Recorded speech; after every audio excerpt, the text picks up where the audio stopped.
नमस्कार साथीहरू, सबैजनालाई स्वागत गर्न चाहन्छु।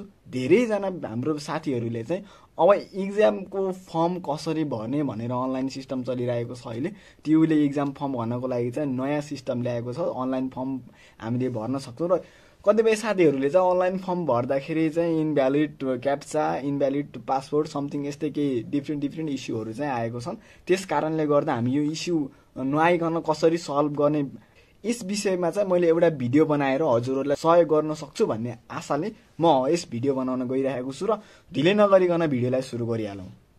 सर्वप्रथम त साथीहरू हामीहरू student.exam.edu.np मा हामी चाहिँ जानुपर्छ। कुनै पनि ब्राउजरबाट वेबसाइट, त्यो वेबसाइटमा गएर हामीले त्यहाँनिर देख्न सक्छौँ स्टुडेन्ट प्रोटोकल साइन इन भनेर त्यहाँ चाहिँ देख्न सक्छौँ। हामीहरूले चाहिँ त्यहाँनिर तलपट्टि रजिस्ट्रेसन नम्बर हियर भन्ने अप्सन छ। त्यो भइसकेपछि हामीले यहाँनिर चाहिँ आफ्नो केही डिटेल्सहरू भर्न सक्छौँ र त्यो डिटेल्समा सर्वप्रथम युजर आइडीको ठाउँमा चाहिँ हामीले आफ्नो जिमेल आइडी जिमेल राख्नुपर्ने हुन्छ।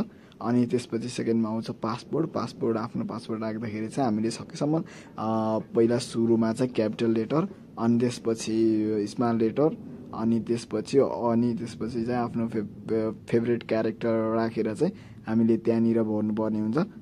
त्यसपछि चाहिँ साथीहरू आफ्नो नाम, फुल नाम र अनि त्यसपछि चाहिँ आफ्नो रजिस्ट्रेसन नम्बर बर्थ, अनि त्यसपछि अर्को साइडपट्टि चाहिँ हामीहरूले चाहिँ रजिस्ट्रेसन नम्बर जस्ताको तस्तै राख्नुपर्ने हुन्छ, जुन कार्डमा पनि हुन्छ। र अहिले चाहिँ हामीलाई कुनै पनि कलेजहरूले चाहिँ हामीलाई अनलाइनबाट पनि पठाइदिएको हुन्छ र त्यसबाट हामीले त्यहाँ राख्न सक्छौँ।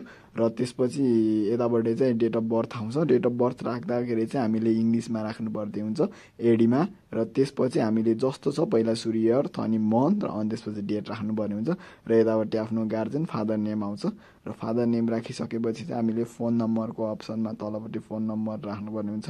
आफ्नो फोन नम्बर, आफ्नो मोबाइल नम्बर राख्दाखेरि हुन्छ। र त्यसपछि लगत्तै तलपट्टि चाहिँ क्याप्चा हुन्छ साथीहरू। र यी क्याप्चाहरू चाहिँ हजुरहरूले जस्ताको तस्तै राख्नुपर्ने हुन्छ। त्यसमा सानो ठुलो सबै मिलाएर राख्नुपर्ने हुन्छ। त्यसपछि साइनिङ अप गर्नुपर्ने।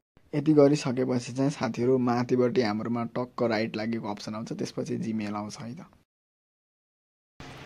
सो यसै गरी साथीहरू चाहिँ अब मैले हामीलाई चाहिँ क्याम्पस टियुबाट मेल पठाउँछ र उक्त मेल चाहिँ मेरोमा आइसकेको छ र तपाईँहरू देख्न सक्नुहुन्छ है त।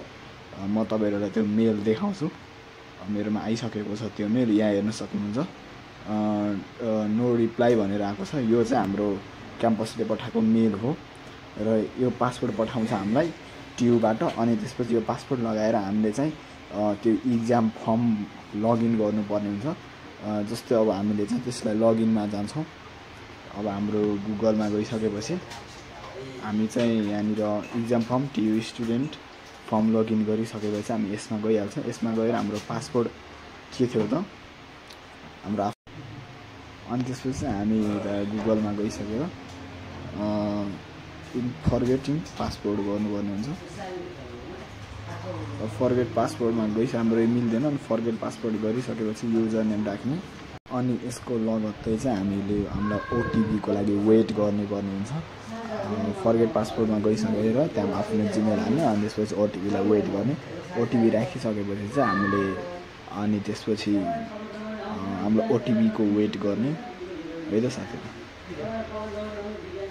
फाइनली हामीलाई ओटिपी पठाइदिइसकेको छ र हामीले उक्त ओटिपीलाई चाहिँ यहाँनिर राख्छौँ।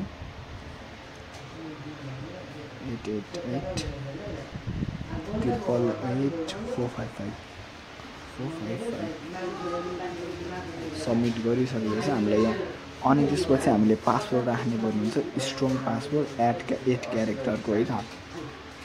त्यसपछि हामीले यहाँनिर राख्नुपर्छ।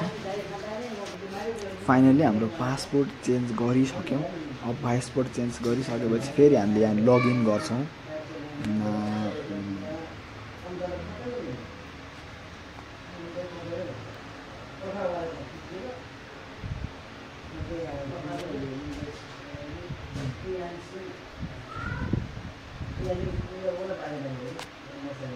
अनि यसपछि हामीले साइन इन गर्दाखेरि फाइनल्ली हाम्रो लगइन भइसक्यो साथीहरू। देख्न सक्नुहुन्छ हामीले यसरी लगइन गर्न सक्छौँ। अनि यति गरिसकेपछि चाहिँ हजुरहरूको इक्जाम फर्म भर्नको लागि रेडी हुन्छ अनलाइनबाट। र हजुरहरूले आफ्नो समय मिलाएर इक्जाम फर्म हेर्न सक्नुहुन्छ।